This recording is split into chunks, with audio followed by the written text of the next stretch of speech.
to the Mount Washington Town Hall. My name's Shelia Grigsby, and I'm new to Mount Washington. It's now my hometown. My husband and I recently bought a home here. Of course, Terry's lived here his whole life, and thank you all for welcoming me here. I'm a doctorate of nursing practice student at McHenry University. Of course, I've been a nurse for 25 years, so I'm not new to nursing, just new to the doctorate program. Well, not too new. I'll be a doctor next year. So today we're going to talk about the opioid epidemic, and the goal of this is to just bring awareness to the issue of opioid addiction. And we all want to talk about it and see what everybody has to say. Everybody up here on the panel some people are going to talk for a few minutes, and then we're going to have some questions for the panel. And then everybody out there, if you have any questions, you can ask at the end of that. Then we're going to kind of summarize what we talked about. One thing about the epidemic, everybody's been touched by it at some point, and everybody has a story about it. I have a sister that's 9 years younger than me. Terry's never met her. She's advanced beyond prescription pills to heroin. She's homeless. She lives on the streets. In order to support her habit, she's given up her children and her home. My brother recently passed away. I had a special needs brother that I've taken care of his whole life. And she didn't come to the funeral. Her son walked past her to go into Walmart right before the funeral, and she didn't even recognize him. She tried to beg money from him as he walked past her. So all of us have been touched at some point by this epidemic. Okay, so our first speaker today, I think if we could hear from our families, maybe to get a little perspective. We have Megan White, who has a story that's really close. She lost her brother yesterday. So she's going to say a few words about, she has just a story to tell to us. Megan? Hi, I'm Megan again. Last name is White. My brother, he's always had a drug addiction. Always doing the pills. He used to do heroin. With his current wife, which they were separated, going through a divorce, he went through a downtime. He left behind 3 children. One of them is highly autistic, but with the separation and everything, it left him to where he was homeless, had nowhere to go. It didn't matter if it was prescription drugs or Xanax or whatever he can get. So my mom tried to help him by taking her under her arms to try to get him off the drugs. He was always overtaking his pills, getting Xanax bars, and whatever else he can find out on the streets. Before we found him Friday morning, he had talked about going and buying these bars that had something in them. I'm not exactly sure what it was called. That would end up pretty much stopping your heart rate. And then Thursday night to Friday morning, he was staying with a friend of his, to where at about 2 a.m. he finally went to bed, and my brother was still alive at that time. About 11 a.m. when he finally woke up, my brother was already cold to the touch, to where he was already forming from being dead. When we got the call, I left work, got there, and the what's it called? The gentleman who takes dead bodies off. The coroner. When we asked him about the time of death, it was pretty much about the time that his friend went to bed. So a little after 2 a.m., he ended up taking his last breath. And when the coroner, before taking him off, he allowed the family to see him before taking him. He had brown from where he was bleeding on his nose. And he was pretty much hard. There was no softness to him at all. So this week's been pretty much kind of hard on my family. That as of tomorrow, we're doing visitations, and Friday we are burying my brother. So not many people know that out there are drugs and there is heroin that people can just use wherever, in between their fingers, between their toes, behind their ears. It don't really matter where. And with pills, they will sign them up with credit cards and sniff them up their nose.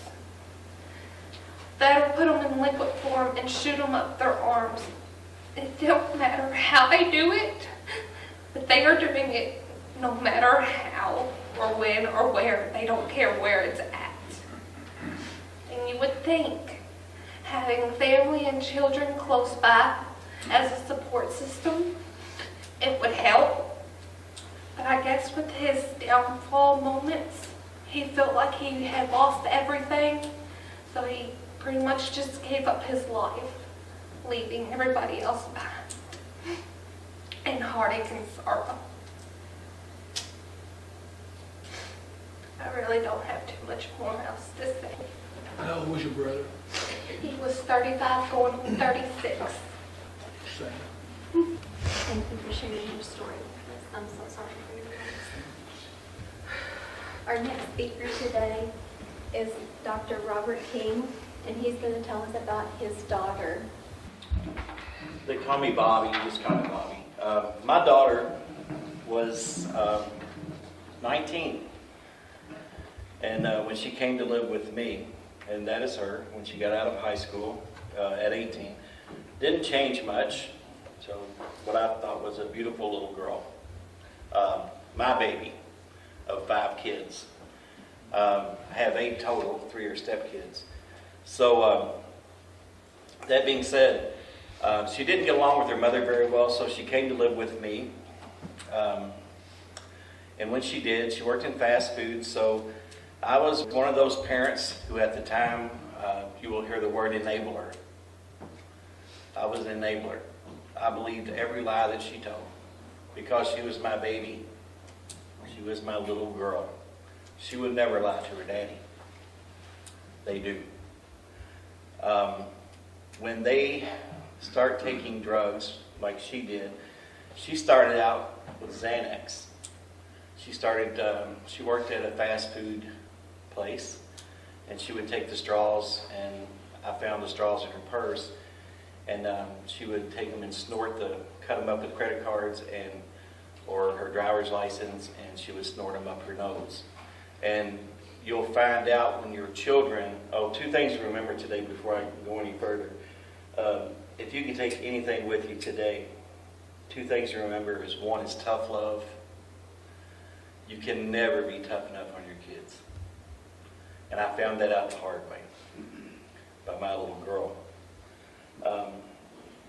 If you don't talk to your children about drugs, the drug dealers will. And I will tell you, they will prey on your kids. They become an open market. And that's what happened to my daughter.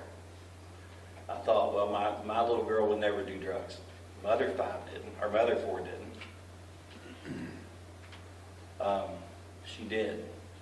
She started out doing Xanax, and then when she came to live with me because she couldn't get along with her mother, I got a call one night that she had been arrested because she had started doing meth.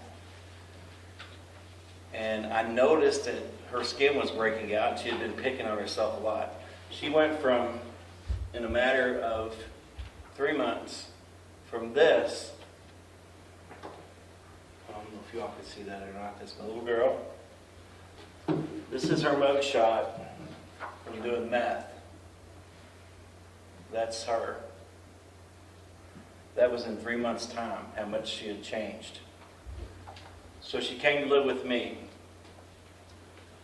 She lived with me for a short while, and I decided to quit enabling her. I took her to work. She worked late hours. 1 o'clock in the morning when she got off. At 12:30, I was in the parking lot to pick her up. I was one of those dads that she would come out, "Why are you spying on me?" I'm not spying on you. I'm here to take care of you. I'm going to make sure you live. Because I didn't want it to get worse. She lived with me for about 9 weeks, and she ran away. And then I got that horrible call that the police department had picked her up, and she had been doing heroin. Unfortunately for her, most people, the max you hear about 7 grams of heroin. She was busted with 70 grams of heroin. It was a federal charge. So she turned 21 in jail, looking at 28 years in prison. My daughter in the courtroom had changed from this to this. I did not know her. That's what she looked like. Oh, I forgot to mention, before she ran away one other time. And she was gone for 2 weeks. And she was already starting to change like this. I was looking everywhere for her. I was out in the middle of the night in my Jeep looking for her, and I'd given up hope. And this was last year. It was sleeting, and I felt sorry for this lady that was going down the sidewalk, young lady, in flip-flops, sleeting rain, no jacket on. I pulled over. I said, "Can I give you a ride?" She said, "Yes." So I put her in my Jeep. I had a blanket in there. I put a blanket around her. I said, "Where do you want to go?" And she looked at me. She goes, "I want to go home, Dad." That was my daughter. I didn't even know who she was. I took her home, cleaned her up. It was right after that she got a hold of one of her friends. He came and picked her up, and they got busted for dealing heroin. That happened in Carrollton, Kentucky. Now she's in rehab. She's been there for going on a year now. And luckily for her, it was a success story. I will tell you that a lot of times you can't help those that don't want to help themselves. And a lot of times they have to hit rock bottom before they start pulling themselves up. And she hit rock bottom. She gets out of rehab next month, the last of March. She gets 5 years probation. If she even tests dirty on a P test within that 5 years, she does her 28 years in prison. And she's only 21 years old. That's a waste of life. My daughter now is ministering to other girls that have been caught trafficking, cocaine and heroin, and also young ladies that have been caught in human trafficking. And she's saving them. This is my daughter now. Totally transformed. And she gets to come home next month. Saturday, this coming Saturday, is the first time I get to see her, and I have Christmas with her. So I'm saving her presents, and we're going to have Christmas. So there are some good things out there. There are some good programs out there. But they have to choose to help themselves. And there is no such thing as being a burden on your children. You have to sit there, and if you have to take their cell phones away, take them. Read them. Because what you're doing is saving their life. My parents were very strict on me. My parents actually let me drink beer when I was 17 years old at their house with them there during a party one time. And that party was my birthday party. My cousins were all there, and nobody could go anyplace. That's how strict they were. But at least I got to drink a beer. When I turned 21, it wasn't very exciting anymore. For her, when she turned 21, she was doing 40 days in solitary confinement because the people that she was in there with, she turned on. She did a plea bargain. She had to do 40 days in solitary confinement because the other individuals that were in the jail with her were threatening to kill her. 40 days in solitary confinement. That's where she spent her birthday at. So please, don't enable your children, but you've got to have tough love. And there are great programs out there. You just got to get them interested in it. They need to come to programs like this and hear the stories that people have to say, and let them hear what other people have to go through. This young lady who didn't have a positive outcome. But there are some success stories out there too. And everyone in this room, I know, has heard of heroin, heard of Xanax bars, heard of meth, and other things. And there's so much things. There are people out there that are cooking liquid Drano, liquid fire, making it into a powder and shoot it in their veins. Why? I mean, it doesn't make sense, but they're doing it. I mean, in my day, we never thought of anything like that. I thought that would have been a little bizarre. You know, we'd locked them away somewhere. But in today's standards, it's becoming more and more acceptable for these individuals to do this. And we seem to be getting away from our norms and thinking, oh, it's just normal behavior for these individuals. It's not normal. Nothing's normal about that. I'll be really glad when morality and morals and everything comes back in focus, and we can get back to, preaching, what are higher standards of living and what are morals, because a lot of our young folks don't have morals anymore. I mean, you learned that on Valentine's Day in Florida with the shooting. They just don't care anymore. But you've got to sit there and preach to those individuals and get that point across to them. So that's my story. If there's anything I can help you with, please let me know. Thank you for sharing your story with us today. Our next speaker is going to be our mayor. Terry Armstrong. Yes. I consider with you a great deal. You were more fortunate and got your daughter saved, hopefully. I lost a grandson at 28 years old in November 2016, and he began drug abuse at some point in time between the time he was 13 and 14 up until he was 28. I like to tell the story that he had been completely relieved of addiction 2 years before his death. But at some point early, he had a heart issue and had 100 holes in his heart, had surgery at 13 or 14. I don't know whether he got abusive with drugs from the medications or what, but he got on them, he was on them hard, and he got totally relieved. He too was assisting others and helping them. He came home for Thanksgiving from Florida, where he worked down there, and laid down that night, had a massive heart attack and died.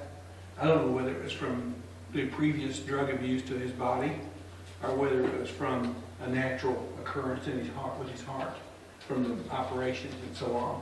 But we lost him. And I can tell you that that was devastating to all of us, to his family.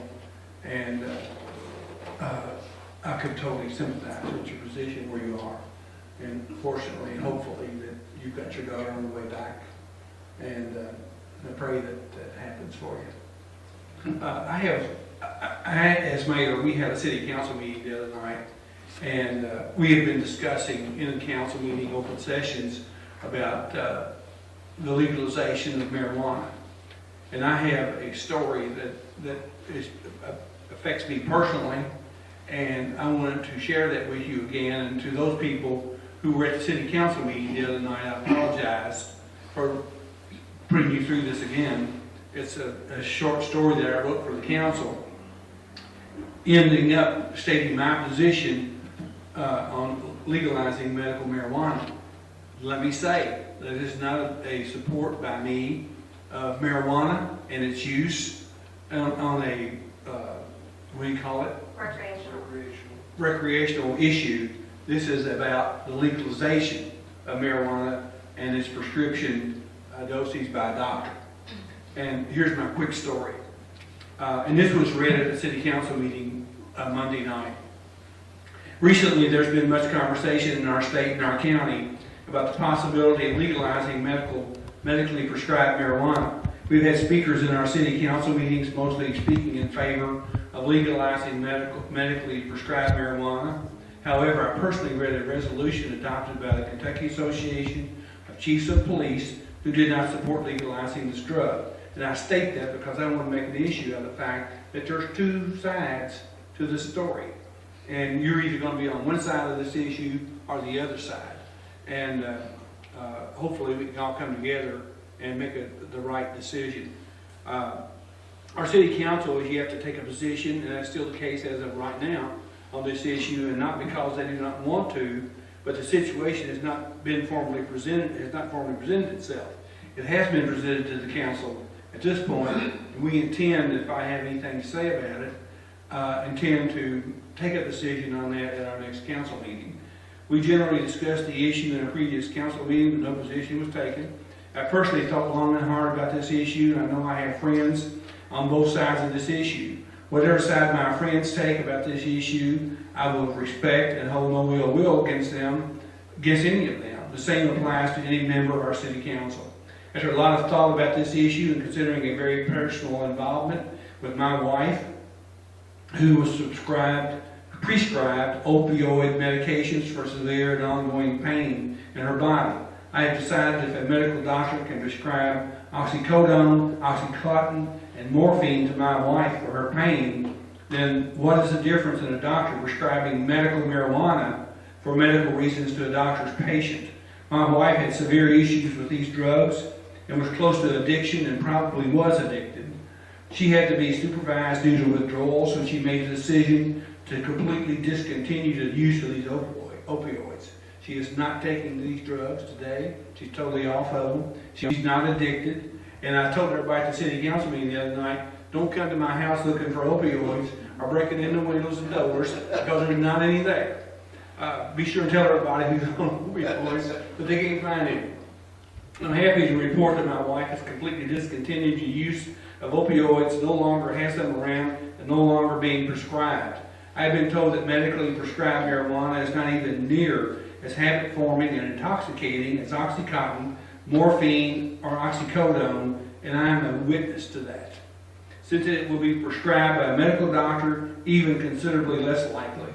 Consequently, legalizing marijuana for medical uses prescribed by a medical doctor, especially since it's been proven to help many people with medical issues, is a position that I feel that I need to support. I have seen firsthand the damage opioids can do, and yes, even when they have been prescribed by a doctor. There are those who do not support legalizing marijuana because they say it's just a stepping stone drug that will lead them to the use of opioids. There has been much support to the contrary. I see no difference in this example than what happened to my wife taking opioids. She was becoming addicted to these drugs. Recently, CNN's chief medical correspondent, which I'm sure you all heard, Sanjay Gupta, reversed his opinion on medical marijuana.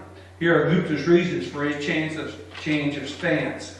Marijuana laws are not based on science, Gupta wrote, not because of sound science, but because of its absence. Marijuana was classified as a Schedule I substance at the urging of Assistant Secretary of Health Roger Eggberg in 1970. Gupta notes that marijuana doesn't have a high potential for abuse, doesn't lead people to use other drugs. And I'm sure there's differences of opinion about this, but I'm reading you his opinion. He's a well-known medical doctor that's on CNN. We know that these, while estimates vary, marijuana leads to independence in around 9% of its adult users.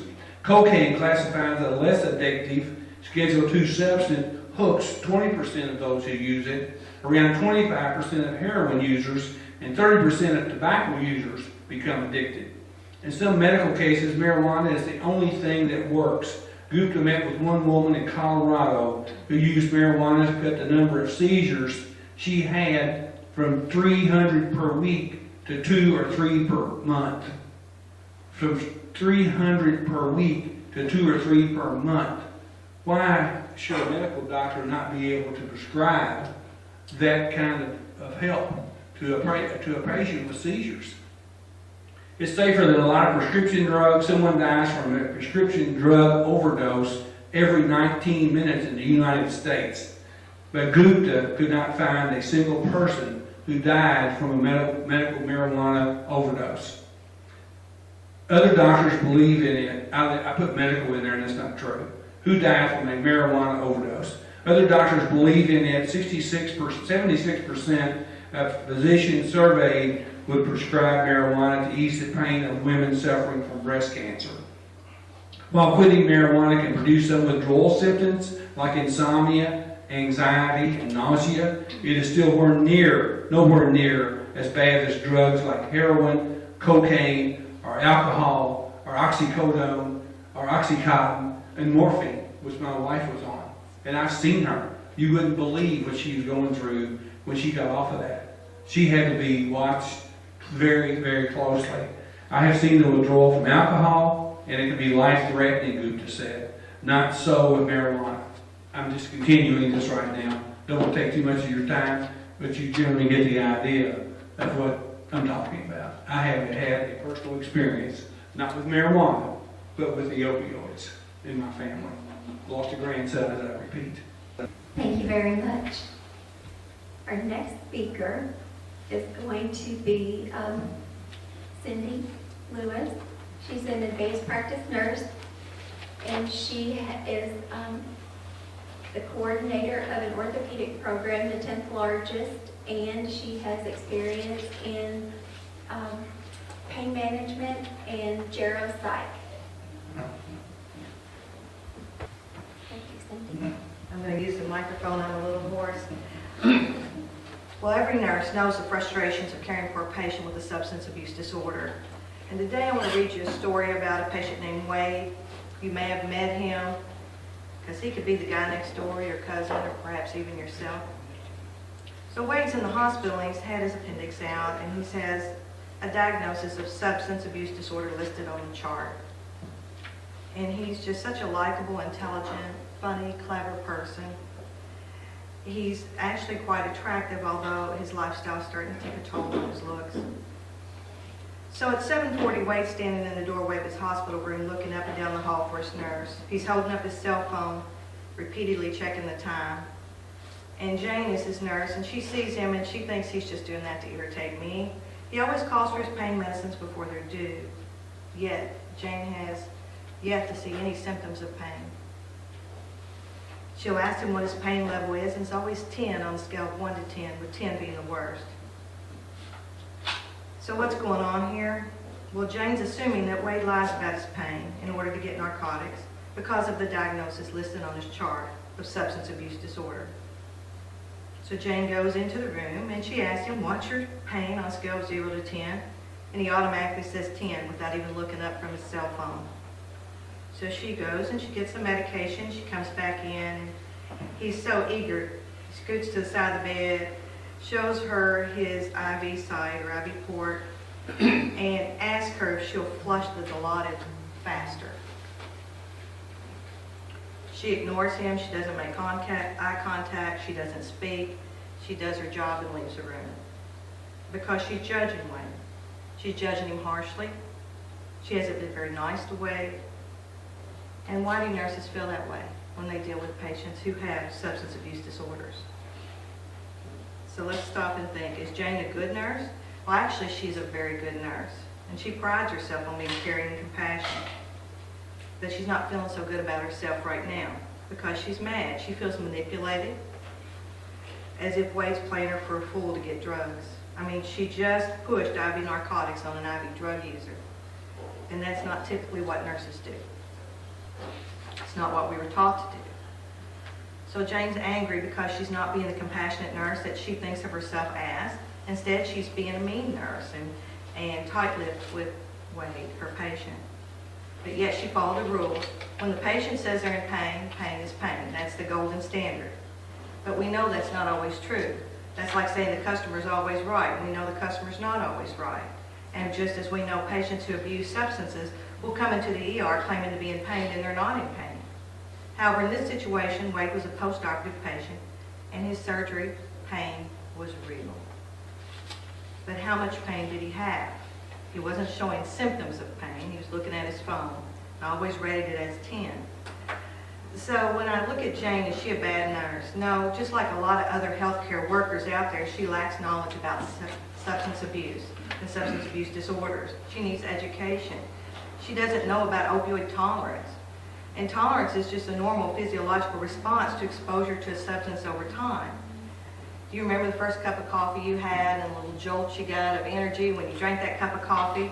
But over time, it took a little bit more and more coffee to wake you up because you develop a tolerance to the coffee, or at least the caffeine in it.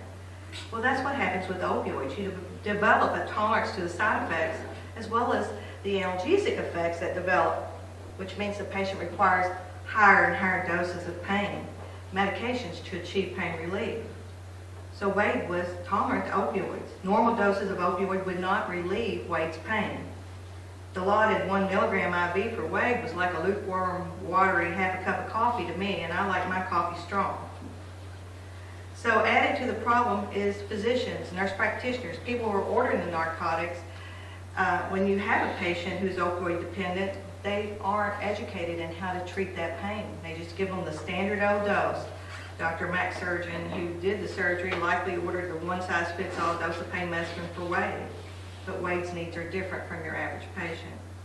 So lesson 1 for Nurse Jane is due to tolerance to opioids developed over time, Wade needs more pain medication than the average patient to relieve his pain, not less. Now, I've heard talk about dependence. Physical dependence develops with repeated exposure to opioids, meaning if we took the opioid away, the patient would have signs or symptoms of withdrawal. And tolerance, withdrawal, physiological dependence are expected responses to opioids that we would all develop if we took opioids over time. But they are not by themselves indicative of addiction.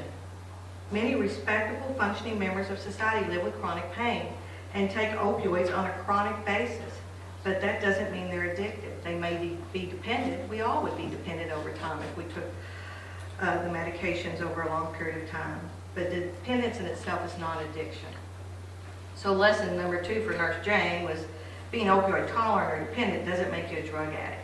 It simply means that that patient will require more pain medication to control their pain, and if the opioid medications are stopped abruptly, they will have symptoms of withdrawal. So what is addiction? According to the American Society of Addiction Medication, a chronic primary disease of the brain characterized by inability to abstain. I've seen this so many times. You order pain medication for someone with addiction and they'll eat the whole bottle at one setting. They cannot control it. And this differs from abuse because abuse is defined as illegal drugs, the use of illegal drugs, or the inappropriate use of illegal drugs. This includes the repeated use of drugs to produce pleasure, alleviate stress, and or alter reality. It also includes using prescription drugs in ways other than prescribed, or using someone else's prescriptions. The symptoms associated with a substance abuse disorder fall into 4 major groupings. Impaired control, that's your addiction. You can't control yourself. You're going to eat that pain medication, you're going to take it, you need the drug, and you're going to use the drug. Social impairment, that's abuse that's headed toward being out of control. When you get to the point where it's altering your social life and the way you function socially, you're headed toward addiction. And then there's the risky use category. That's the recreational drug user. And there's the pharmacological criteria. That's the people who are dependent and tolerant and would have withdrawal if the drug was removed. So lesson number 3 for Nurse Jane is while addiction is considered the most severe type of substance abuse disorder, having the diagnosis of substance abuse disorder for Wade does not mean he's addicted to opioids. Some people may take an extra pain pill that's not ordered by the doctor. And by definition, that would have them having an abuse disorder if they did it repeatedly. And someone may take a family member's pain medication for a headache. I've seen that happen, but that doesn't mean they're addicted to opioids. So knowing the difference between abuse and addiction is important. Opioid-induced hyperalgesia is a defined state of nociceptive sensitization caused by exposure to opioids. Basically meaning this is a disorder where the more pain medications they take, the worse their pain is. And this can happen in people who are addicted to opioids. And so lesson 4 for Nurse Jane, patients with active addiction have pain too, especially after surgery. Perhaps even more pain than the other people who had the same procedure. And lesson number 5 for Nurse Jane is patients with substance abuse disorders and pain have the right to be treated with dignity, respect, and the same quality of pain assessment as all other patients. And that's the position statement for the American Nursing Association for Pain Management. So you see, Wade asks for his pain medicine is complicated. Treatment of any patient that has opioid tolerance or dependence or addiction is complicated. These people have surgery, and we have medical professionals who are just giving them the same old dose of pain medication that we give everybody else. So post-operatively, which is what I deal with every day, these people are not having their pain controlled. So it's easier just to say, oh, Wade's just a drug user, he abuses drugs, and write him off, than it is to deal with the complicated situation you have and actually help the patient. So recommendations I have to help cope with patients with substance abuse disorders as a medical professional or as a community leader. Check the judgmental attitude. We only know part of the story. We have no idea how Wade got to this place in his life. We don't know his story. All the factors and forces that led to his addiction. Was he abused? Was he abandoned? Did his father leave him? Now, I'm not saying that's a reason to abuse drugs or to use drugs. But we have to remind ourselves we haven't walked in Wade's shoes. And we need to change our perspective. As far as being realistic, why are we surprised when a patient with a substance abuse disorder lies and manipulates and steals? Why are we surprised at all? Folks with diabetes have high blood sugar. When an addict lies, flatters, manipulates, we shouldn't take it personally because these are symptoms of their illness. We have to understand our role. While we can't cure Wade's addiction, even if he wanted us to, which he did not, that's not why he was in the hospital. Wade was there because he had surgery. The nurse's job was to provide the best post-operative nursing care that they could. And for the layperson dealing with a family member or friend with substance abuse, I ask. And I say, ask yourself, what is really your role in caring for this person? And next, take control of yourselves. We can't expect people with substance abuse to play by our rules because they have no rules. That's part of their illness. And if we're angry because they're not playing by the rules as medical professionals, calling for pain medicine before it's due, ringing their lights all the time, demanding that we push things faster than we should, we just need to admit and own it, that that's our anger, that's our issue, not the patient's. And we can only be manipulated if we allow it. And I always try never to engage in a power struggle with substance abusers because we both lose. I don't withhold pain medication from patients who've had surgery and are in pain. I think that's profoundly wrong, unethical, and unprofessional. But for nurses who position themselves as he or she is the gatekeeper of the pain medicine, they really need to rethink how they're using their authority, especially in a post-operative patient. So as healthcare staff, we must be professional and not use terms like drug seeking and clock watcher and derogatory terms toward these patients because they deserve the same access to pain medication after surgery and the same dignity and respect in their care that anyone else does. They're fellow human beings. And for all we know, in Wade's situation, he's doing the best that he could, just like we all are. So when dealing with others that have substance abuse disorders, sometimes we have to stop and look at ourselves and just be aware and mindful of our actions and evaluate our own actions because these patients are difficult to deal with. They're difficult to deal with in families, as family members, in the community, and certainly as patients. People who abuse drugs, be it prescription or illicit drugs, are human beings with the same rights as you and I. They deserve a safe place to seek medical care where they're cared for by professionals who utilize evidence-based practice guidelines. Treat them with respect. When patients do seek treatment, it's necessary for the healthcare worker to have knowledge to treat addiction and provide care that's free of bias and judgment in a setting that's truly a therapeutic environment. And education is needed for all healthcare workers as well as community workers on how to better serve patients with substance abuse disorders. So let's rewind. Utilizing a new tactic, Jane goes into the wage room. She smiles, makes eye contact, and asks him if he needs his pain medication. And he's completely taken aback. Surprise on his face and his eyes show it. Someone's treating him like a human being. Isn't that sad that they're surprised they're being treated like a human being? As for Jane, she let go of her anger. She's now in control of her feelings, much kinder to Wade. We can do this as medical professionals and as a supporting community. It just takes practice to improve our nursing practice and practice to improve ourselves. And I will tell you that Wade has been clean for a year now, and he's doing great back at work. And he was in rehab several times, in jail several times. And so it's been an honor to watch him improve. And also it was an honor to watch his nurses improve their behavior when they were taking care of him. Thank you. Our next speaker is Dr. Brittany Watkins from Partners in Prevention Coalition. Good evening. As she said, I'm a member of Partners in Prevention Coalition. I'm also a prevention specialist from Centerstone, Kentucky, formerly 7 counties. So I wear a couple of hats, but I'm going to share information mostly about Partners in Prevention from the coalition. We're a coalition of over 100 entities and members.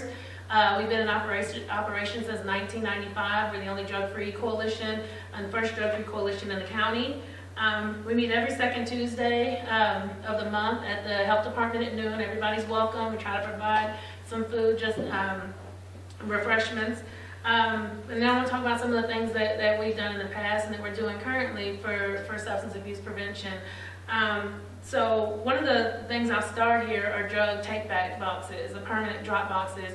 At each of the police stations, there's a permanent drop box for prescription drugs, and so we try to market that in the community. We worked with, I think the one in Mount Washington was already in existence, and we worked with the other cities to work with grant money to get those so that people can turn their prescription drugs back in so that they're not abused, that people don't break into houses, as you've mentioned, and try to take them. And so if you know somebody that needs to get rid of unused or expired prescription drugs, because we know that the prescription rate is really high. There's enough prescription drugs for every man, woman, and child to have a full prescription that just goes out to the community. And so we need a safe way to dispose of those. And those permanent drop boxes are one of those ways. We also work to implement and support education programs in the community. Too Good for Drugs and Balance and Social Perspectives. We have a lot of school programs. That's one of them. Project Alert, Sources of Strength, which is an evidence-based upstream prevention program. We do prevention programs in social and emotional learning and resiliency. We support the DARE program that the officers, like Officer Becky here, does in the community, in the schools. We also do community programs. We do town hall meetings, parenting classes, mental health first aid for all the school staff, the bus drivers, community members. We have an upcoming training that's back there on the table that they're supporting. There's 3 trainings that are going to be in March, 2 on March 16th for prescribers and first responders, and 1 on the 20th for community members about opioid addiction. And they're also going to be providing Narcan training after that, and everybody's welcome. Providing a hidden in plain sight. There's also a flyer in the back for parents. So for parents to be able to identify, there are certain things that kids wear, certain things that they say, things they put in their text messages that might be codes and things like that, that we may not know indicates that they use substances. And so there's going to be Trooper Purdy from the Kentucky State Police is going to be in Bullitt County on April 13th to just talk to parents and say, you know, that Pringle can that's there, this is what could actually be in it. You know what that oil sign is? Well, that could actually that can actually be an indicator that the kid is using substances. So that's something that we want to encourage everybody to attend, parents and community members. We also work to reduce access to drugs in the community. We work with law enforcement to try to keep alcohol and tobacco out of the hands of kids, to do safety checks and party patrols and things like that. A lot of our work traditionally has been around helping to prevent substance abuse for kids, because we know that that's some of the most evidence-based prevention. The earlier somebody uses substances, the more likely that they're going to become dependent. We know like age of first use for alcohol is around age 9. That's elementary school. We have to work earlier and earlier to get the kids prevention information so that they don't go into other drugs. We also know that heroin is a big issue right now, and methamphetamine is resurging, but that's usually around like 18 to 24, 25-year-olds. Not to say that it doesn't affect other age groups, because I lost my uncle this time last year, and he was in his 60s to heroin and fentanyl. So that substance abuse and addiction doesn't have an age, it doesn't discriminate. But we do know that our younger kids, their minds aren't fully developed, their brains aren't fully developed, and that substance use does more damage to their brains and it's more likely to cause them to become addicted. So a lot of the work that we do is to prevent alcohol, tobacco, marijuana, and prescription drugs in our youth. And we know that people don't just start out using heroin, they don't just start out using meth. The research shows that they start out with one of those 3 or 4 drugs. We work with support drug testing in the schools, random drug testing for the kiddos. We've had kids that say, if they drive to school, if they're part of extracurricular activities, or if their parent enrolls them in it, then they can be in a drug testing pool to where their name can be pulled at any time. We've had kids say, well, I don't use drugs because I never know my name's going to get called. And so that's kind of a prevention tactic that's used as well. We do social norm campaigns. We let kids know that everybody's not using drugs. Well, what we see on the news, we see a lot of overdose, we see a lot of use, we see a lot of issues with drugs in the news, and it is a problem. But when it's overemphasized and kids start to think everybody's using it, it becomes normal. But research shows that drug use in kids is actually going down. So a lot of the prevention programs that we're doing in the schools and the community is helping. And so if they know that everybody's not using drugs, that they can be part of the majority, that actually helps to prevent them from using drugs. We try to get that message out that there are positive things happening and positive activities that they can get involved in. We work for policies to reduce drugs for youth and their families. Traditionally, we focus just on the youth, but here moving forward, we're working on supporting the family. We know if we can prevent a kid from using drugs, that's great, but if they go to a home that's not safe and that's not where there's substances being abused, that puts that kid in higher risk. And so we're starting to work more with the families as well. We support SBIRT training, which is screening, brief intervention, and referral to treatment. That's where everybody who comes into a doctor's office or into a school counseling office gets screened for substance abuse and other issues. And that's something that is done across the board in a non-threatening way that becomes consistent throughout the community, that we can catch people that have an excessive use of alcohol or tobacco, marijuana, other drugs, and that we can get them the help that they need before it becomes an issue of addiction or and connect them to resources. It's an evidence-based training from SAMHSA. We collaborate with all sectors of the community: government, healthcare, schools, parents, youth, civic, volunteer, faith-based, youth serving organizations, law enforcement. There's a place for everybody with the community coalition. There's input. Input's welcome. We just started to collaborate more from just prevention, because we are partners in prevention, to SAMHSA and CSAP would like us to move towards collaborating with the treatment and recovery group. We realize that it's all connected. If we can help people with treatment and recovery, then it's also a form of prevention, especially for their children, or for them to not relapse back into substance use and abuse. And so there's a lot of things that the coalition does, and we'd like to invite anybody that isn't part of the coalition already to join. We have a Facebook page if you just want to see what we're doing and come to the meetings when you can. I did want to share, I wasn't planning to speak on marijuana, but I'd be remiss if I didn't at this point. That we do have medical marijuana in Kentucky, and federally. We have medical marijuana already. It's in a pill form, and it's effective. It's called Marinol, and there's about 2 other brands. But what Partners in Prevention and other Prevention Coalition tries to prevent is smoke marijuana. And we know when it's legalized in other states that it also increases the number of youth who use, it increases access to youth. And that's one of the things we really want to prevent. There's a lot of good information in the Rocky Mountain HIDTA report, HIDTA, and I would encourage you to read that just to get the data on what's going on in other states that have already legalized. It does add to addiction rate, higher addiction rates from kids, higher fatality rates in the community from DUIs, driving under the influence.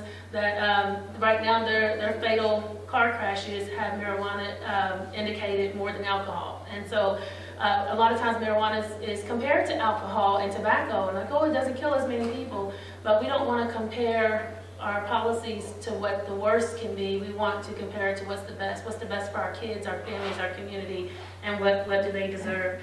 And so there's, as partners of prevention, we don't support smoke marijuana, and there's really no research that shows that helps with seizures. That's more of the oil and the cannabidiol oil and the pills that are already legal. They don't contain the THC, they don't lead to increased fatalities, they don't lead to increased youth use, and so we want to keep that message consistent, because we know people don't jump to heroin, they start with alcohol, tobacco, marijuana, and prescription drugs.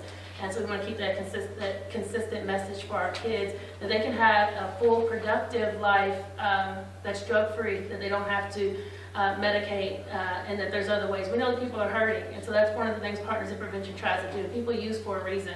It's usually some kind of hurt, whether it has to do with a mental illness that's going on or trauma, and that we need to work on that and healing individuals and families and preventing our youth from ever getting to that point. We also have some resources in the back. Please check the table out. There's recovery resources. If you know somebody who needs to get recovery, this is Bullitt County specific, so we have them for other counties, but this is just for Bullitt County. Take as many as you need and set them up, and it tells kind of the requirements of each of those treatment places. Even though I work for Centerstone, I say wherever somebody needs to go to get help. We have great services at Centerstone, though. There's a pamphlet about prevention. A lot of people don't know what prevention does because they know about treatment and recovery, but we try to prevent these things from happening in the first place, like working with Partners in Prevention. We have Project Link for pregnant moms that are suffering with substance abuse, because we know that it's important to make sure that they have a sober delivery and that they protect the unborn child. We offer sources of strength to the school. This is great if you want to pick it up. I don't want to spend too much time talking on it, but it's an awesome prevention program that's positive, strengths-based. There's a pamphlet on our coalition and kind of what we're about. There's also a Women's Recovery Center. So in Shelbyville, it's for the region, that if a mother is pregnant and on substances, particularly we usually have the majority of the women that go there recently are for opiates, that they will allow even the mom to bring small children with them to get for treatment. If that's a hindrance from them coming in, sometimes people lose their children. They don't come to treatment because they have children, but this is the program where they can bring them with them. There's also Home of the Innocents in Louisville that will take a kid for medical reasons, like if a mom has to go, or mom or dad has to go into treatment for cancer. This is the same thing. Substance abuse is a health issue, and that's one of the things we have to frame. It's not a lack of will or a lack of morals. It is a public health issue. That's my background is in public health epidemiology. Substance abuse is a public health issue, and it has to be addressed in a public health way. And then lastly, Centerstone has recovery-oriented medication-assisted treatment, where they offer medication-assisted treatment, but also non-medication-assisted treatment. It's up to the patient, to the client. And so great resources that are right here. This is offered in Shepherdsville over on Vine Street. And that's it. Are you saying that medically prescribed marijuana is available today? Yes, absolutely. It's called Marinol. It's available everywhere. Okay. So Not smoked. That's pills, not so smoked. what the state is trying to do is to get smoked marijuana. Yes, so the state's act, there's a lot of people in the state that's getting influenced by lobbyists, and one of the big groups is called Normal. You can look at their website. They have a lot of misinformation on there, and their end game, they say, is to legalize all drugs, and that's what's going on here. We have medical marijuana. They want smoked marijuana medically, and then they say they'll move to recreational, and then legalization of all I read drugs. it's like everything else, because I have information here from Sanjay Gupta, who's a medical doctor on CNN, that speaks opposite of some of the things you spoke about. And And, you know, it's all a matter of opinion. well, I have research from doctors as well, and I think this is an issue that's not just Well, looking at the public health side, but a lot of times there's a money side as well. The same tobacco, people used to say that it was for health reasons, and they would say, well, give it to our veterans because we owe them the best, and then we realized it's killing people with cancer, and that wasn't the best that we could give our veterans. They deserve better than You that. bring up a good issue in the fact that it's a money issue. Mhm. If you get the money out of marijuana, that drugs coming across the borders and everything else, it might be very helpful as well. Well, But I'm not going to argue with you, I just want to make a point. And I know Absolutely. we're taking more time. And research shows that human trafficking is a bigger issue for like the cartels and bringing them over than drugs are. We're never going to get rid of the issue of organized crime by legalizing drugs. I reckon it's just an issue for the voters at this point. I want to say one thing to you that I failed to mention, the fact that I'm so sorry about your brother. And my heart goes out to you and your family. So I'm so sorry. Start on the next portion.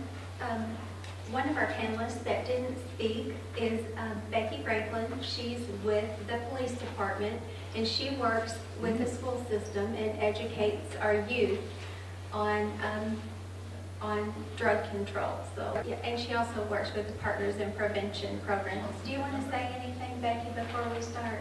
No, I'm good. Okay. Okay. We're gonna have a few questions in this part of the program. Please feel free to jump in if you want to. Our first question is, Mount Washington does have a drug education program in place.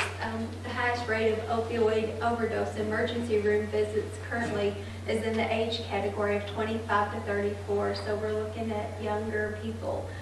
So educating our youth is a priority, as we've already talked about tonight. How do you ensure that the current youth drug education program is going to continue if House Bill 55 doesn't pass? Do we plan to continue that education in Bullitt County? I know House Bill 55 is not in place and it's not paying for any of the education at this time. I can speak to that. And unfortunately, Kentucky is one of the few states, one of two states that don't have mandated K through 12 drug and alcohol education. And we're seeing that with our numbers of substance use issues in the state. But what we do have is money that comes from the Department of Behavioral Health, that comes down to regional prevention centers that helps to provide trainings. So at Centerstone, we provide curriculum to the schools that are in our region, and we also work with to apply for grants, to get grant money to apply for curriculum, and to send people to trainings to be able to do those programs. Partners in Prevention applies for grants as well, and in conjunction with Centerstone, with law enforcement, with the school system. And so all those programs that we mentioned they're not mandated, and so these are schools that are willing to do that. The Safe and Drug-Free School Office, Sarah Smith, who is also the chairperson of Partners in Prevention, she funds a lot of drug and alcohol education out of her program because we realize that it's important. But it is a school-by-school thing, so everybody doesn't have to do the same thing. Some schools, if they run out of time, they don't do anything. So what would be great about House Bill 55 would be if everybody had to do something, because we know that there's a need for it. But also, it's important that we teach kids coping strategies, not just alcohol and drug education. What happens if you reach a tough time? What sources of strength can you reach out for and draw in, which makes that source of the strength program so great? Handling conflicts and healthy behaviors, social emotional learning. How does what you're doing make someone else feel? How does it affect other people in your community? Educating parents, that's a big thing too. You know, parents are still the primary educators of their kids, and where they're learning. So helping parents to be healthy, helping parents to be sober, but also giving parents information to talk to their kids, talk often, talk early. And we really want to just help build strong families and keep families strong. But there's definitely things that are still happening in the school that are moving forward, and some community programs as well. Did you want to share on some of the ones you're doing? Well, I mean, I've been fortunate because the city, we have the DARE program in all the schools in Mount Washington, and then through some of the trainings that Brittany has informed me of through prevention, we do truth and consequences with the 8th graders. So anything that's out there, we try to make sure at least we're hitting the kids. Now, we agree that it's a community problem, so working on the families would be the next step, but we're going to stay in the schools. The lumps of powers to be in the Mount Washington Police Department, and as long as I'm in the position I'm in, the DARE program will continue in schools. I hear As long as you're wonderful willing to do feedback. I hear wonderful feedback on all the programs. It's awesome. She does an awesome job. And all the research that I've done before getting to this point, and Bullitt County is way above Mount Washington, and Bullitt County is way above a lot of other areas in the education that they're committed to. So, what about the stigma? We've talked some about the stigma today. Do we have any measures in place to decrease that stigma so people, kids, adults, everybody, I mean, we're here talking about it today. Have we done anything to decrease that stigma to get people to be more willing to talk about the problem? I think the stigma, I mean, everybody, every family in here probably has been touched in some way with a drug-addicted child. So for anybody to sit here and not be realistic enough to be able to admit the fact that I had a grandson that died, and you got a daughter that was abused, and anybody else out here probably, one some way or the other, some connection, has got somebody that's been addicted with drugs. The stigma, I don't know why it's a stigma unless the people who are on it don't want to be caught because they don't want to get off of the abuse of the drug. They want to continue to be able to get it. Consequently, they don't want anybody to know about it. But those who want to get off of it, I don't think mind being able to sit and discuss it. I think that's the biggest issue. Thank you. And we've noticed that there are still some stigma issues, especially with one of the populations we deal with pregnant women. Some of them being scared to seek help. There's supposed to be a state law to where if someone is seeking treatment that they can't, have their kids taken from them and things like that. But we see instances where that still happens, and that's a stigma. So if somebody was seeking cancer treatment and they were pregnant, they wouldn't take their kids away because it's not seen as a public health issue, or somebody needed treatment while they had diabetes and they were pregnant, they wouldn't start to take their kids away. So we do still notice that, and that is a hindrance for people coming to get treatment until later on in the pregnancy, and that's where it becomes dangerous to take the mother off of drugs completely because a baby can have adverse effects like a heart attack or a stroke. We do see I know for Centerstone with the ROMAT, the Recovery-Oriented Medication-Assisted Treatment Program, they use trauma-informed care treatment, which a lot of organizations are now being trained in trauma-informed care and knowing it's not about what's wrong with the person, it's about what happened to a person that caused them to get to that point. And one of the other things that we're trying to do with stigma, that reduces stigma, is SBIRT. When I mentioned screening, brief intervention, and referral treatment, if everybody who comes into their doctor's office, even if it's just for 5 minutes, if they go through a brief screening, it can even take less than 1 minute, then it becomes normal. It's like, okay, when I go to the doctor, I'm going to be screened, but it's not like they're picking on me. They do this with everybody. That helps to reduce stigma. Everybody's getting screened, and everybody's getting the resources that they need to get help. It's like getting screened for high blood pressure, getting screened for diabetes. We get screened for all these things, but then all of a sudden something's wrong if you're getting screened for substance abuse or excessive alcohol use, or all that needs to become normalized to where it's done to every patient every time, and then we'll start to see stigma go down from that as well. The price of heroin is so much cheaper than trying to get the narcotic prescriptions now, since the restrictions are so much more intense on prescriptions. So people are turning to heroin more, which is increasing the hepatitis C rates. Those are being tracked, but as far as tracking the heroin use, are we monitoring the heroin use versus the prescription use on any level locally that anybody is aware of? You provided data from KIPRIC, the Kentucky Injury Prevention Center with University of Kentucky, and they do track heroin and opiate use. and I know for the students, for the youth, we do what's called the Kentucky Centers for Prevention Survey, and it tracks their use of substances, broken down by substance. And it's been provided, data that's been collected since 2006. And so that's done every 2 years through the school system, and it's done throughout the state as well. And so it's a really good resource to have. We can see trends. And once again, those trends are showing that all substances are declining for our youth. We do have an issue with perception of risk of some substances, such as marijuana. When we see the legalization talks in the community, we see that kids start to think it's not harmful anymore, which is also shown to increase use. Routine naloxone training, a routine program for Mount Washington. Has that been initiated? Did you want to share? Oh, no. Well, I know a lot of the law enforcement first responders have been trained. Some of the organizations that are still doing training, the health department held a training here recently. Bullet Opioid Addiction Team holds regular trainings within the county. They've even trained youth. Naloxone is safe to use if someone, let's say if a kid picks up a prescription painkiller on accident and swallows it, it's safe to use on a baby. If somebody's not overdosing, it doesn't do anything to their body.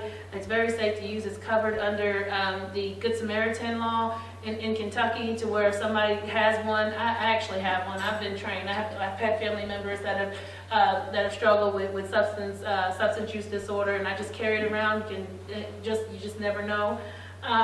It's even safe for your dog. It's safe for pets, absolutely. There's different ways they can get it. There's the nasal spray, there's the automatic injector like the one I have, there's the needle that I see elsewhere. Kentucky Harm Reduction Coalition provides trainings all the time. Centerstone, Kentucky, we provide trainings all the time.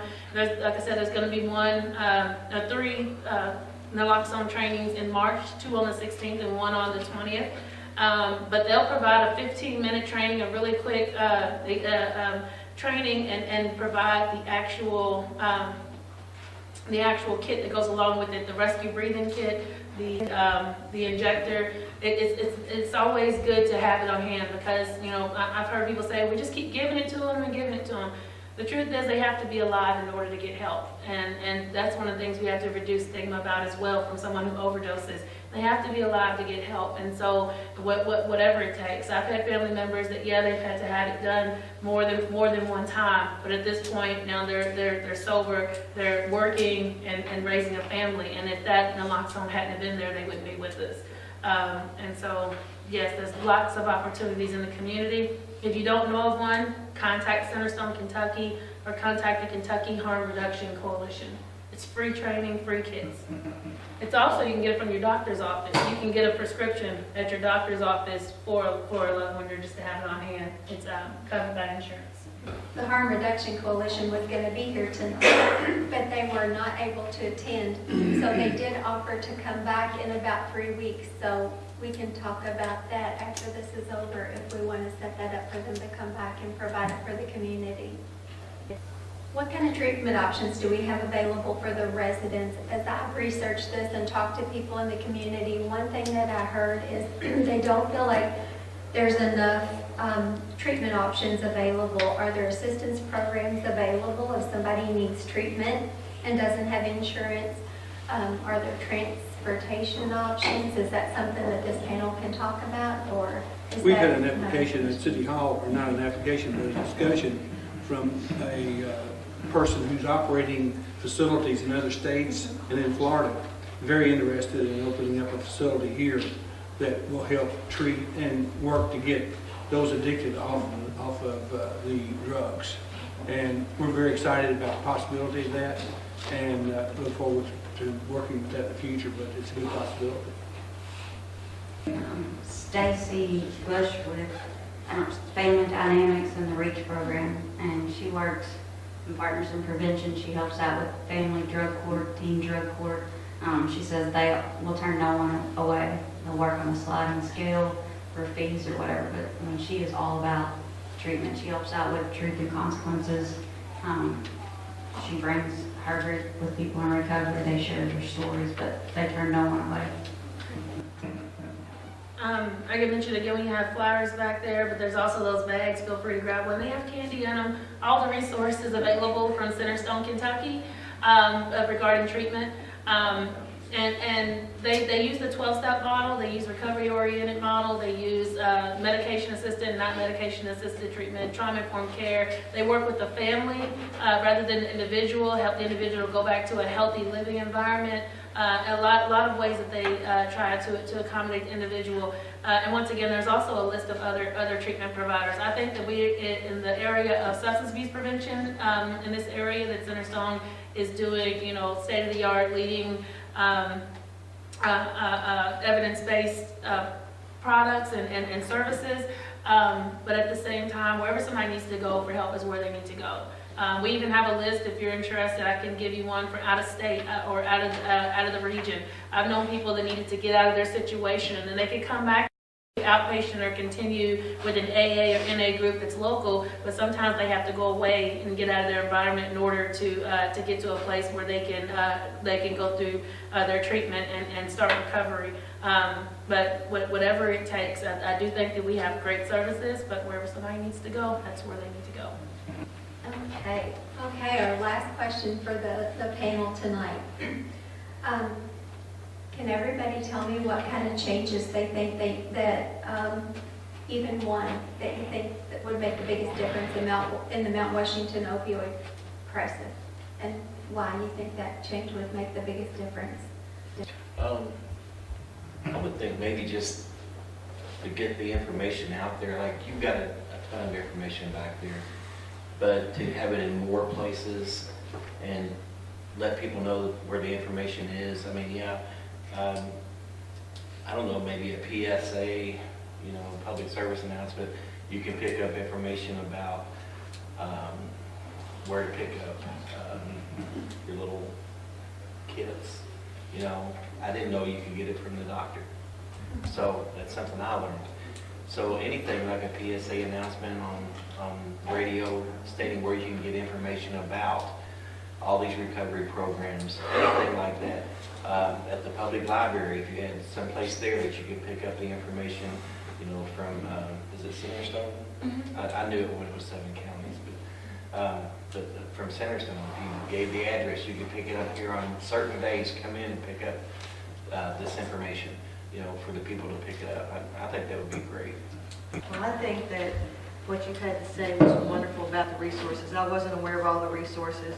And doctors, nurse practitioners, medical offices need these resources. I can't tell you how many patients I come across who need help but don't have insurance. They don't have the money. They don't have the transportation.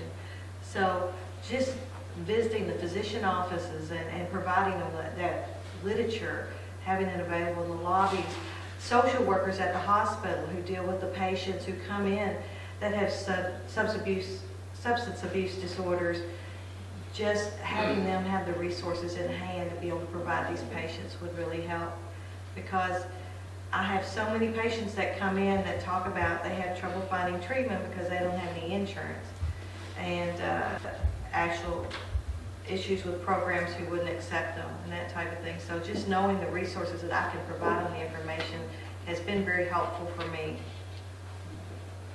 I guess I could say the community involvement both.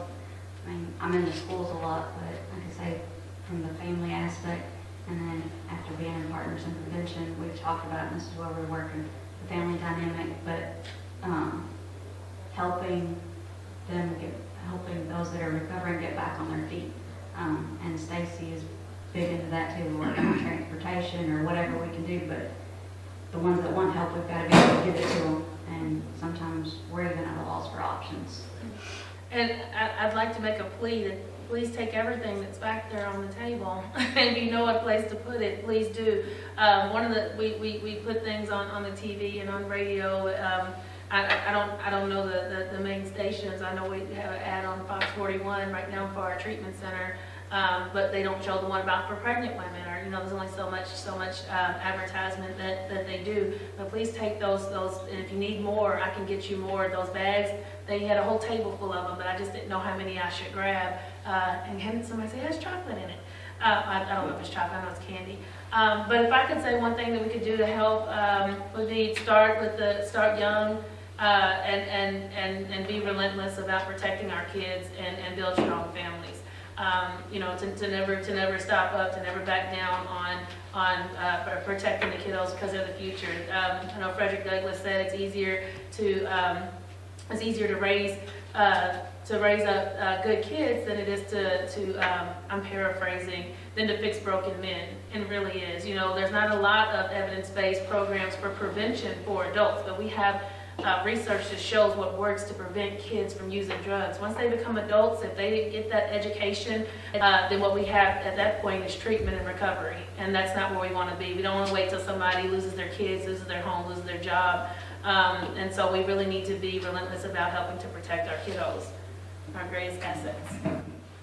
I think the easiest fight is what Becky does in schools every day, and that's to go in and put in place drug prevention and talk to these young kids in school. And I've seen her talk to them, and I've seen her work, and she is bound to be having an effect on some of these kids. And at the point of even maybe scaring them, I don't know what it takes, but I know eventually that the work she's doing in these schools up here is going to pay off at some point down the road.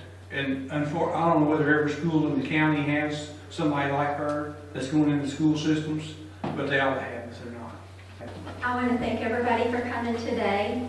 And to wrap this up, it sounds like our biggest takeaways, to sum it up, sharing information. However we can do that, share it with everybody, whether it's in the public library, through Centerstone, through doctors' offices, through advanced practice nurses, social workers, however we can get the information out there to the public.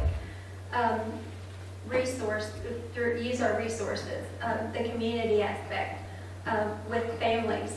Transportation sounds like it's something maybe we need to look at as a focus. House Bill 55 sounds like definitely that's something that we could write those letters or advocate for. We could send that to Linda Belcher. She was going to be here tonight, but she's getting sworn in, our new representative. So we could send that to her to focus on, to advocate for our youth as far as the education goes in our schools. To start young, build strong families, focus on prevention, drug prevention in schools. We've got a strong program in Bullitt County already, and we want to build on that. We did discuss medical marijuana. There's two sides to that. People look at that differently. I'm a nurse, and just from a nursing perspective, I pulled the statement from the American Nurses Association, the position from the American Nurses Association.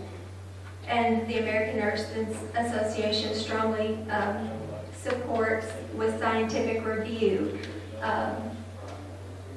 based on the federal, based on the federal guidelines, if it's required for patients and it's written by a physician, scientific review. If there's a prescription and it's followed by the physician and it's only used for the patient that it was written for, I have a copy of it if anybody would like it. So if it's written for the patient and it's used for the patient, and the medical professionals that are following the law and it's written as a law, the people don't get in trouble for that, then it's supported by the American Nurses Association. So I haven't had a lot of time to look into it since this is the first time that I've had to think about that. I really didn't have time to think about it. So. Can I add that currently there is no prescription for medical marijuana? They write a recommendation because it's illegal federally. You can't write a prescription for something that's not legal across the board from the United States. So there's no such thing as a prescription for medical marijuana. And so that paper, they may be thinking once it gets to that point, but right now it's still illegal federally, and so there's no prescription. So that sums up our meeting, and those are our takeaways. So now we're going to take questions from the audience. Does anybody out there have a question for the panel? I got a question. I don't know whether it's good, bad, or otherwise. Is there any kind of drug testing in our schools, teachers and otherwise? Not for the teachers. Through the Safe and Drug-Free Schools program, they do drug tests the children. It's illegal to make drug testing required for public schools because public education is a right. And so they have to be, but if they participate in extracurricular activity, if they drive, those are privileges, and so they are included in a random drug testing pool. And if their parents enroll them in the random drug testing pool, then they're also included. So that it's just for the kids. The adults are they're not included in the same program. I'm not sure that's an HR issue. Teachers, that I'm not yes aware and of. no? Huh? Teachers, yes, no? I'm not aware. I'm not a teacher. That's an employee, HR, human resources thing with the school system. I'm not aware. I just know about the kids because it's I know part of the we as program. firefighters, taxpayers' money, taxpayers pay the teachers. I was wondering, why they not drug tested? Oh, it could be a funding issue. I'm not sure, or a teachers association issue. I do know that a number of years back, there were daycares that started drug testing their workers, and it was by business, and they did find there was a significant number of daycare workers that were failing, unfortunately, the test, and they were, in charge of watching young children. But that once again, that's a bigger issue with the school system. I don't work for the school system. Okay, Sorry. thank you. His question, in case nobody could hear that, was whether there was drug testing in the schools for students and for teachers. Anybody else have a question? I saw a lot of good information, really good information today. One thing that hasn't been covered that I'd like to see more information about is Casey's Law. And what you said about someone having to be at rock bottom or ready to have help, that's not always the case because addiction, it kind of puts a cloud on them, you know what I mean? And while they're still using, they're not thinking, it's more like the addiction is a puppet master and they're a puppet. I've met several people that thank God for the time that they spent in jail because it gave them a sober thought long enough to realize I need help. Well, that's what I'm saying. My daughter hit rock bottom when she Right. was in solitary confinement. Yeah, and a lot of people do that, but it's not necessarily somebody has to choose to get the help. Right. Sometimes, like with Casey's Law, if they're forced to get the help, they can come to the realization that they need the help. And I agree with that.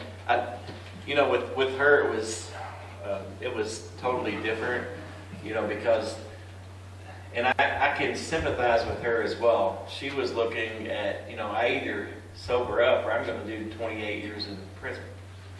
So that's when you hit rock bottom. I also saw where she was on so many drugs it wasn't her anymore. She couldn't make sound decisions. So did she know she was at the bottom at the time? No. But that's what I'm saying. You have to have tough love and you've got to keep on them all the time and try to find that inspirational moment when maybe, there's not a cloud there and say, hey, we need to talk. We've got to get this under control. And they are going to hate you, but they'll love you in the end. At least you'll have them. And I sympathize with you. I'm sorry about your brother, by the way. I wish he was here to testify that, about what's happening in today's youth. But you're right. It does put a cloud on individuals when they're taking drugs. They're no longer themselves. Another entity takes over. They believe the lies that they're telling. They live another life. But you have to keep chipping away at that iceberg until you break it down and you either tear it apart or the law does. One or the other, you've got to try to save them. I think he's saying that we have a law down in Kentucky that we don't have to wait for somebody to end up at rock bottom, or we don't have to wait for them to end up picked up by the law for a crime. That if someone is struggling with substance use issues, then they can their family can appeal to the court, just like you a mental inquest warrant. where they can be picked up and assessed, and then they can have court-mandated treatment. And so that's something that's great, because all states don't have that. So we're really blessed here in Kentucky to have that law. And research does show that people are just as successful to complete treatment when it's mandated than when they voluntarily go. And so to be able to use that law to get loved ones help if they're struggling with addiction issues. And what you're seeing a lot of times is that when they're in the court, that's when they're pleading Casey's Law. You'll see them plead Casey's Law because they want that help then, because they know they're in After they've trouble. already got charges, yeah, Right. yeah. That's- But I think that the thing that I was wanting to get at, for the most part, is, yeah, a lot of times it has to come to the person wanting the help, but we don't want to wait until that happens, because a lot of times that doesn't happen until the overdose. Right. Their rock bottom might be dead. So we need to intervene as soon as possible. And Sometimes it takes an intervention with the family. right. Well, the research shows that involuntary treatment can be just as successful as voluntary treatment in that situation, because he's right, they're not rational. Right. And I also agree with you on the tough love. I had a son that decided to experiment with drugs, and luckily a wonderful officer caught him, pulled him over, and definitely some tough love. Was able to meet with the county attorney, and we worked out some things for him, and he never knew it was coming from mom. He was complaining so bad, but he went to AA meetings and all kinds of meetings for 3 years of his life, and paid a huge fine, every cent of it back himself. And I had a lot to do with that, but I believe in tough love for your kids. One thing that, if people aren't familiar with Casey's Law, I don't know it in and out. I don't want to act like an expert on that, but the person that brings their family member to the court is responsible for the payment of their treatment in Casey's Law. So just to bring that forward in case you're not familiar with Casey's Law. There are a lot of programs that are free, and there are a lot of programs that are covered by insurance. And now with the Affordable Care Act, and a lot of people are required to have insurance, and that is covered. That it very rarely is it an issue where the family member actually has to pay for it. If you're looking for free resources, I can give you a whole list of them, 50 or so different resources of places where people can go. There are options. Don't let the cost scare you away from, because that rarely happens. Yeah. Thank you for sharing that. It is in the law, but we have so many resources right now because we have an epidemic, and that they made those resources available. And I will add one more thing. That addict will find out that the friends that they had were not their friends. They were just people that were hanging with them to either get the drugs or get them to sell the drugs. My daughter found that out the hard way. She has no friends now. She has friends that she's made where she's at now. I can't give the place where she's at until she gets out. But we did have to send her off because of the friends that she had in our area. I'm from Henry County. And by the way, I'm running for mayor of Newcastle, Kentucky. Good luck. Yeah, thank you. And I'm trying to work with individuals to get programs started in our area too.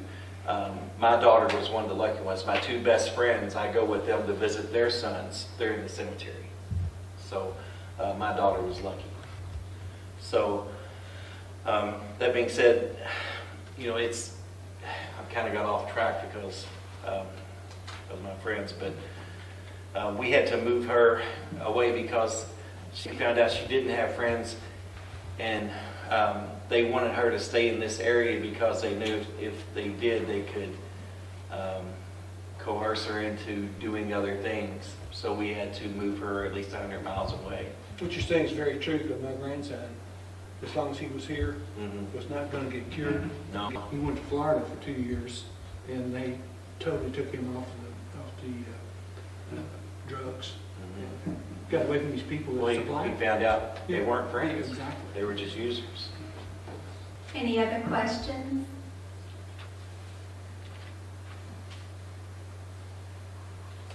I got one question. It's kind of off the topic of it, since we'd already touched on the medical marijuana, do they have any way of quantitatively testing for presence, or is it just a positive or negative? It's just yes or no. And it could, and it's, when I was district judge, which was when the earth was still cooling, the general consensus was that it was only able to detect that you had used marijuana within 2 weeks of the time of the test. Did everybody hear that question? Everybody hear the answer? Okay. Any other questions? Are they now they're doing hair polymers now, is that correct? But when I was dealing with it, it was usually in the context of either use or DUI, and it was usually a urine test. I know, I think now they've switched to some hair polymers because They've gotten more sophisticated testing, but I think it's still difficult to tell the quantitative versus qualitative nature of the test. It's not like alcohol, where you can pretty much get a fairly accurate blood alcohol level either through a blood test or through an intoxilizer. Okay, everybody, thank you so much for your time tonight. I really appreciate everything that everybody's done to participate. And I appreciate your strong opinions, and I appreciate everything that you did Thank you. for the program. Thank you.